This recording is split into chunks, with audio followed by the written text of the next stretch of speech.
Hello, my name is Nicole. My name is Pfaar, and today we're going to be talking about gender representation through art. So what do I mean when I say gender representation through art? Gender refers to the social cultural traits that are defined by femininity and masculinity.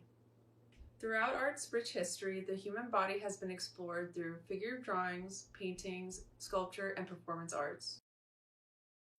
Gender representation can also start discussions into other themes such as identity, original versus unoriginal, balance, space, time, transformation, race, stream of consciousness, performance art, liberty, peace, spirituality, made versus unmade, character, virtual versus real, public versus hidden, openness, materialism, fantasy, social order, views of reality, dreams, and social media. But there are also other topics too that are not on this list. So why are these topics important in art? These themes are a great way to create artworks with deeper meaning. You can draw inspiration from these themes from your own life, and you can also bring light to these contemporary issues that we're experiencing today. We're going to share with you the different ways that art depicts these figures. The Venus of Willendorf, for example, was founded in Willendorf, Austria, and it is one of the oldest works of art, and this artifact specifically was founded between 30,000 and 25,000 BCE in Austria, which is one of the first sculptural depictions of the female body. The Venus of Willendorf dates all the way back to Paleolithic art, and within Paleolithic art, there are two types of art forms: the art that is found in caves and the art that is portable. In this case, the Venus of Willendorf falls under the portable aspect of art because it's a little under 5 inches, and a reason why it was created so small was that it was able to fit in the palm of your hand. So what do we see from this sculpture? Well, we see that there is remarkable time, effort, and detail placed within this sculpture. When you pay close attention to the form of the figure, you see that the sculpture chose to focus on the parts of the body that bear the reproductive aspects and the child rearing areas of the body, such as the hips, the breasts, and the pubic region. Since her face is purposely obscured by the braided hair and beaded hair, this is portrayed to be the representation of the reproductive aspects of the female body. This function of this piece relates to fertility, and this piece was one of the first known pieces that represents the female body in art. The next piece that we are going to be talking about is the seated statue of Kotetsu, which is dated between 1479 and 1458 BC in Egypt.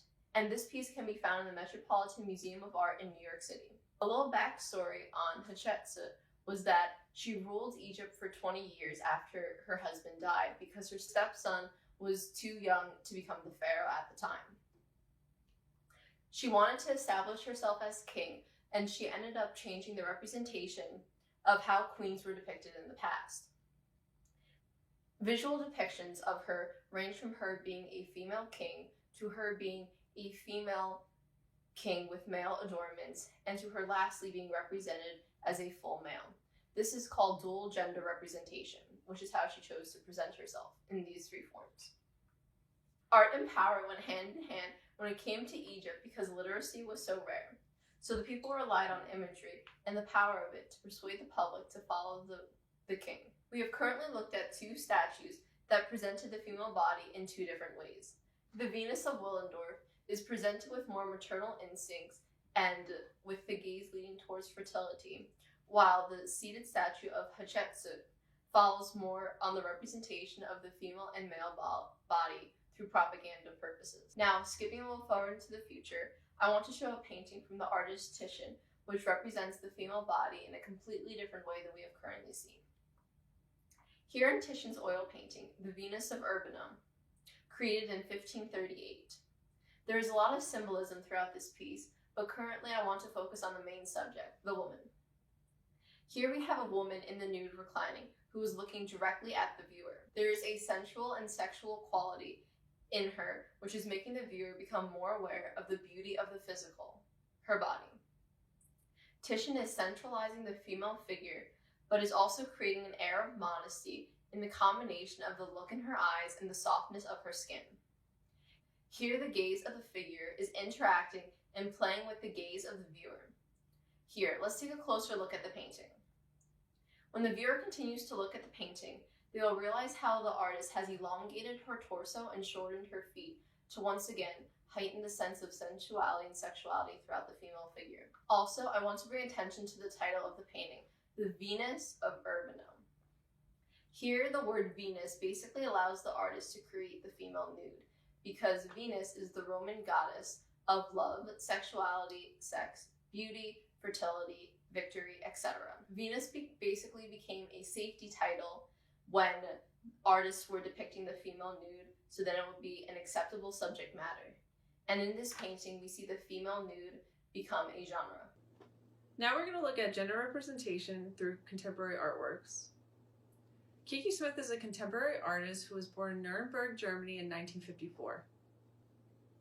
Kiki Smith is known for depicting the human body through unique ways with various materials, such as photography, sculpture, and printmaking. This is one of her works titled Sueño. It was made in 1992. This is a life-size etching of a human form, but it's not just any form. This is Kiki Smith's own body contour. She then later etched all the muscles into this contour line. So let's take a closer look at this piece. Answer the questions. What do you see? How is this representation of the female form different from what you saw earlier? How is the form positioned? What can you conclude from this position? How does this piece make you feel? Does the title play a role in the overall mood of this piece? Even though Kiki Smith drew this figure from herself, we see no indication of the female or male genitals. And because the body is made up of muscles, the gender of this figure is completely anonymous. The body is in a fetal position, drowning in an empty white space. The way the figure is contorted in the negative space leads to the feeling of unsettledness and vulnerability. The title Sueño translates to dream, and definitely adds to the mood of the artwork. The artist shows that there are unique ways to represent gender in a non-traditional form. This piece can be found in the Museum of Modern Art in New York. The next piece we're going to be looking at, unfortunately, was an installation that was in Brooklyn, New York in 2014 for only a few months. This piece was created by the contemporary artist Kara Walker, who was born in California in 1969. Her artwork searches for how society gauges minorities' identities. She aims to continue the conversation and exhaust the ideas of subtle racism that we see in society and our daily lives. Her piece subtly encapsulates the issues that she wants to bring to light. So let's take a closer look. So let's ask ourselves some questions again. What do you see? How is this representation of the female form different from what you saw earlier? How is this form positioned? What can you conclude from this position? How does this piece represent minority figures, and how does this differ from representation of Caucasian figures? The subject matter that is being portrayed in this statue is the familiar form of the Egyptian Sphinx. The Sphinx statues were used to symbolize strength and wisdom. The head takes the form of the black nursemaid caricature called Mammy. This is a caricature that we have seen through slave history, and often shows her with a smile. This character was to serve the political, social, and economic interests of mainstream white America. The wide grin you would normally see on this character was a symbol for her love of servitude and content being a slave. However, this statue's face is not smiling. She is stoic and strong. Even though her position can be inferred as submissive, this character does not represent obedience. The statue's position is not meant to be sexual, but throughout art's history, Africans were often depicted in the nude. This was to showcase them as animalistic as possible. Kara Walker uses these controversial features to shed light on America's history. Even today, we continue to see African American communities being misrepresented. She strives to portray her own culture through her own gaze, and romanticizes her figures much like white males did with black people in the past. So these are only some examples of gender representation through art history and contemporary art. Here's some projects that you can do at home. The first project is called Collection of Faces. This project is inspired by the artist Junior Fritz Jacquet. Create abstract faces out of empty toilet paper cardboard. You will need empty toilet or paper towel rolls, water to make the toilet rolls soft to mold, paint, or wire to glue faces on. The second project we have is called Toilet Paper Silhouettes. This project is inspired by the artist Anastasia Elias. Create a scene that represents you, either in a silhouette version of yourself with a dream job, favorite hobby, or you can use symbols or objects that resonate with you. You will need empty toilet or paper towel roll, scissors, and Elmer's glue.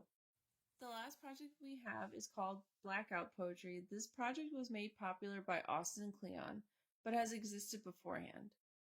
Take your favorite book or any reading material that represents you, and photocopy a random page. Black out words to create a poem, then use a pen or paint or markers to create something that is inspired by that poem. You will need a book or a magazine or newspaper, pencil to lightly outline the poem, Sharpie marker or a pen, or paint that's optional.